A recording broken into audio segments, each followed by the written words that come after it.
हर साल एक diversity programme के तहत अमेरिकी हुकूमत कई हजार ग्रीन कार्ड्स या इमिग्रेंट वीजास इशू करती है बाहर से आने वाले लोगों के लिए। और 2023 अगले साल के लिए जिनका जो प्रोग्राम है उसकी इंस्ट्रक्शंस आ चुकी हैं और 6 अक्टूबर से लेकर 9 नवंबर तक लोग चाहें तो इस प्रोग्राम के तहत अप्लाई कर सकते हैं उस ग्रीन कार्ड के लिए। बेसिकली एक लॉटरी है जिसमें बहुत सारे लोग अप्लाई करते हैं और फिर उसमें से अगले साल के लिए जो उन्होंने कोटा रखा है वो तकरीबन 55,000 लोगों को ये वीजाज ये ग्रीन कार्ड इशू किए जाएंगे। अब सवाल ये है कि कौन कौन सी कंट्रीज इसमें क्वालिफाई करती हैं। पाकिस्तान, भारत और बांग्लादेश से लोग इसमें क्वालिफाई नहीं करते, उसकी एक वजह है मैं आपको बताता हूं। लेकिन अफगानिस्तान से, ईरान से या बाकी ममालिक से अगर आपका ताल्लुक है तो आप वहां से क्वालिफाई कर सकते हैं। पाकिस्तान, इंडिया और बांग्लादेश से इसलिए लोग क्वालिफाई नहीं कर सकते क्योंकि ये प्रोग्राम, ये डाइवर्सिटी प्रोग्राम उन कंट्रीज के लिए रखा गया है जहां पर हिस्टोरिकली जहां से कम इमिग्रेशन होती है, अमेरिका में लोगों की कम तादाद होती है, तो वहां की तादाद बढ़ाने के लिए ये वीजा इशू किए जाते हैं। लेकिन अगर आपका ताल्लुक इन 3 कंट्रीज से है तो भी इसमें एक एक्सेप्शन दी गई है कि आप क्वालिफाई कर सकते हैं। और एक्सेप्शन ये है कि अगर आपके हस्बैंड या वाइफ का ताल्लुक ऐसी कंट्री से है जहां से वो क्वालिफाई करते हैं तो उनके बर्थ सर्टिफिकेट के बेस पर भी आप इस प्रोग्राम में अप्लाई कर सकते हैं। ये डाइवर्सिटी प्रोग्राम बेसिकली कई अरसे से चल रहा है। इसकी एक खास वेबसाइट के थ्रू आपको अप्लाई करना होता है। ये सारी इंस्ट्रक्शंस जो हैं उसकी एक ऑफिशियल यूएस स्टेट डिपार्टमेंट की तरफ से इंस्ट्रक्शंस आई हैं, उसका लिंक मैं अपने कमेंट सेक्शन में डाल देता हूं और उसकी कुछ जो मोटी मोटी डिटेल्स हैं वो आपके साथ इस वीडियो में मैं शेयर करना चाहता हूं। तो एक सबसे बड़ी रिक्वायरमेंट तो इस वीजा प्रोग्राम की ये है कि आपका किसी ऐसी कंट्री से ताल्लुक होना चाहिए जिसका हिस्टोरिकली लो नंबर है, जैसे कि मैंने आपको बताया। तो आपका अगर ऐसी कंट्री से ताल्लुक है जहां से लोग कम अमेरिका में आते हैं और वो स्टेट डिपार्टमेंट की वेबसाइट पर इंस्ट्रक्शन के थ्रू अगर आप जाएंगे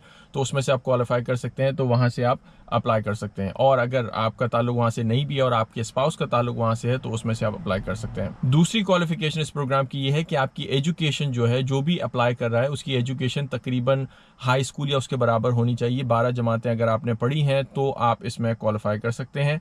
या अगर आपका ये एक्सपीरियंस भी नहीं है तो फिर दूसरा एक उसमें ऑप्शन ये है कि आपका वर्क एक्सपीरियंस पिछले 5 सालों में कम से कम 2 साल का आपका वर्क एक्सपीरियंस हो किसी ऐसी फील्ड में जो कि स्टेट डिपार्टमेंट का रिकग्नाइज्ड प्रोफेशन है। उसकी भी डिटेल आपको उन लिंक्स में मिल जाएगी जहां पर आप ये मालूम कर सकते हैं कि कौन सा प्रोफेशन जो है रिकग्नाइज्ड है। अब इस पूरे मामले में आपको सबसे ज़्यादा एहतियात इस बात पे रखनी है कि खुद स्टेट डिपार्टमेंट की तरफ से ये बार बार कहा जाता है कि जब भी ये लॉटरी खुलती है या जब भी इसके इंस्ट्रक्शंस आते हैं तो बहुत ज़्यादा स्कैम्स चल रहे होते हैं। मुख्तलिफ किस्म की वेबसाइट्स आपको हज़ार किस्म की सर्विसेज ऑफर कर रही होती है कि जी हम आपको लॉटरी वीज़ा दिलवा देंगे, फलाना कर देंगे, ये कर देंगे, वो कर देंगे। एक सबसे बड़ी बात आपको जहन में रखनी है, जब भी किसी भी अमेरिकी इमिग्रेशन प्रोग्राम के तहत आप अपनी कोई भी एप्लीकेशन फाइल करें तो हमेशा ये याद रखिएगा कि जिस वेबसाइट पे आप जा रहे हैं वो हुकूमत की रिकग्नाइज्ड ऑफिशियल वेबसाइट होनी चाहिए। और उसका क्या तरीका है जानने का, इनकी जो भी वेबसाइट्स होती हैं हुकूमती वेबसाइट्स अमरीकी, उसका एड्रेस .gov पर एंड होता है। जैसे .com होता है, .net होता है, वगैरह वगैरह। कोई .com कोई .net की वेबसाइट पे आपको नहीं जाना। अगर वो वेबसाइट का एड्रेस .gov नहीं है तो वो हुकूमती वेबसाइट नहीं है। इसका मतलब है कि वो अनऑफिशियल वेबसाइट है। तो ये आपको जहन में ख्याल रखना है। इस जो लिंक मैंने आपको शेयर कर रहा हूँ आपके साथ कमेंट्स में, वो इनकी ऑफिशियल स्टेट डिपार्टमेंट की तरफ से एक इंस्ट्रक्शंस हैं। उसके अंदर जो लिंक दिए गए हैं उन वहाँ पे किस वेबसाइट पे जाकर आपको ये एप्लीकेशन सबमिट करनी है अक्टूबर 6 से, उसका भी लिंक दिया गया है। तो जब आप वहाँ पे भी जाएंगे वो भी आप देखेंगे .gov की वेबसाइट है। इसके अलावा इस लॉटरी प्रोग्राम के तहत जितनी भी इंस्ट्रक्शंस आपको दी गई हैं वो तमाम वेबसाइटें अमेरिका की या तो स्टेट डिपार्टमेंट से या इमिग्रेशन की जो USCIS का इदारा है वहाँ से आती हैं, वो भी .gov की वेबसाइट्स हैं। तो आपको हमेशा वैसे भी गोइंग फॉरवर्ड अगर आपकी कोई इंस्ट्रक्शंस आपको कहीं फाइल करनी होती है, कोई एप्लीकेशन फाइल करनी होती है, तो हमेशा ये हुकूमती वेबसाइट का आपको जहन में रखना है। इसके अलावा कुछ और इंस्ट्रक्शंस इसमें यह है कि जब भी आप एप्लीकेशन सबमिट करने जाएं तो एक एप्लीकेंट की तरफ से सिर्फ एक एप्लीकेशन ही एक्सेप्टेबल होगी। अक्सर लोग ये गलती कर देते हैं कि एक से ज़्यादा एप्लीकेशन फाइल करते हैं, तो ये आपको ध्यान में रखना है कि आपकी तरफ से एक ही मुकम्मल कंप्लीट एप्लीकेशन जानी चाहिए, अधूरी नहीं जानी चाहिए। दूसरा ये कि जब आप एप्लीकेशन फाइल करने जाएंगे तो क्या क्या खाने आपको फिल करने हैं वो मैं आपको क्विकली इसमें बता देता हूं।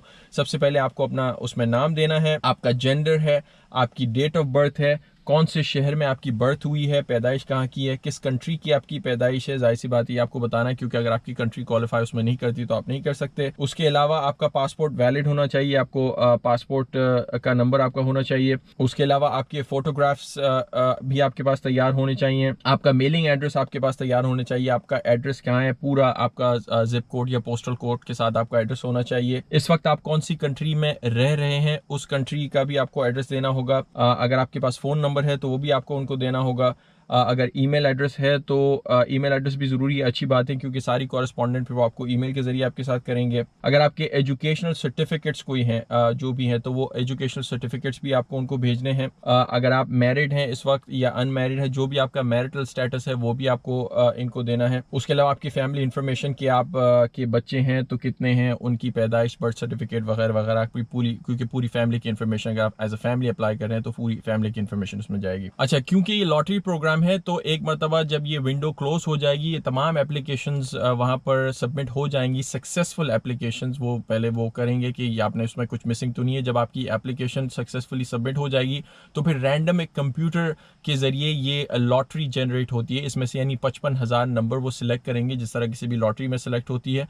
फिर जिन लोगों के नंबर सिलेक्ट होंगे उनको वो उनको कॉरेस्पॉन्डेंट के जरिए उनको वाज़ेह किया जाएगा कि जी आपकी लॉटरी खुल गई है, आप सिलेक्ट हो गए। और फिर अगले प्रोसेस जो है उससे आपको आगाह किया जाएगा कि आप अपने बाकी पेपर सबमिट कराएं, आपका इंटरव्यू कब है वगैरह वगैरह। तो एक रैंडम प्रोसेस के जरिए जिस तरह एक लॉटरी होती है उस तरह आपके नंबर खुलेंगे और 2023 के लिए ये आपको बताया जाएगा 2023 में कि आपको किस तरह फिर आगे की प्रोसेस फॉलो करनी है।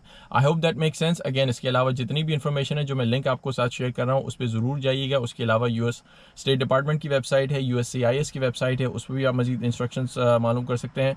वक्तन फ़वक्तन इस किस्म की अपडेट्स मैं आपके साथ शेयर करता रहूँगा। That's it, see you next time.